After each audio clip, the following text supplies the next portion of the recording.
दामा खेड़ा वाले कहते हैं कि धर्मदास जी ने अपने वंशजों को बता दिया था सारनाम और सतनाम आदि नाम। परमात्मा ने तो ये कहा था इसको तब तक छुपाना जब तक 12 पंथ ना समाप्त हो। और फिर परमात्मा ने क्या कहा है कि बर में पंथ यानी गरीबदास वाले पंथ में फिर हम आएंगे कब, जब 5505 वर्ष बीत जाएगा, तब इसका पुनर्स्थापन करेंगे, उत्थान करेंगे इस यथार्थ कबीर पंथ का।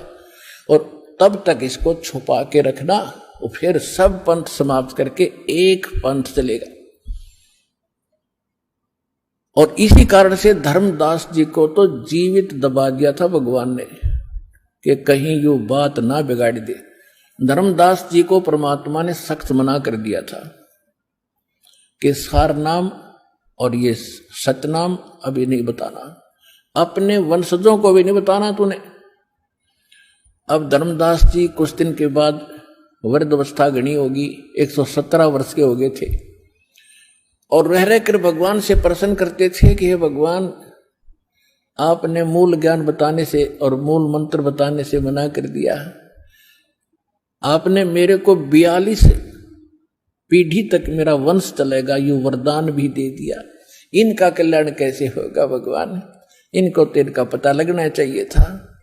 परमात्मा ने सोचा यो मेरी बात बिगाड़ेगा, बूढ़ा हो गया, इसकी बुद्धि चल गई, उसको ले गए जगन्नाथपुरी पे, जगन्नाथपुरी पे जहां बैठ के परमात्मा ने समुद्र को रोका था और जगन्नाथ के मंदिर को बचाया था, जो समुद्र तूफान बनकर आता था तोड़ देता था। धर्मदास जी में प्रेरणा भरी परमात्मा ने कि भी वहां, क्योंकि धर्मदास जी बार बार प्रार्थना करते थे भगवान वो स्थान बताओ आपने जहां बैठकर समुद्र को रोका था। तो उस दिन परमेश्वर ने कहा कि चल तुझे वो दिखा कर लाऊं। कहा जी चलो चलो, साथ में परिवार भी ले लिया, भ्रमण के लिए चल पड़े। तो वहां जाकर परमात्मा ने उसको पुनः सत्संग सुनाया 3 दिन तक लगातार। अरे भले आदमी क्यों जीवन नाश करे, 117 साल का हो गया, अब तक तो इन्हीं के चक्कर में मैं मेरी में फंसा हुआ धर्मदास, अपना कल्याण की सोच। तो फिर धर्मदास ने कहा भगवान मेरे बस की बात नहीं रह रही, मैं काम बिगाड़ दूंगा, या तो मैंने सतलोक भेज दो या तो मैंने मौत दे दो, अब मेरे बस की बात नहीं। तब परमात्मा ने उसको वहां जाकर पुनः उपदेश दिया, जरा नाम भी खंड हो गया नालायक, मेरे वचन की अवहेलना करने की भी तूने सोच ली तो भी खंड हो गया तेरा नाम। तो वहां पुनः उपदेश दिया और खड्डा खोद के उन्हें जिंदा दाब दिया कि देव सतनाम और सार नाम ने नाश ना कर दे, बताना था। पुण्यात्मा इतना अनमोल रतन था यो, और आज आपको सार्वजनिक कर दिया, आप कितनी किस्मत वाले हो, आप सोच भी नहीं सकते।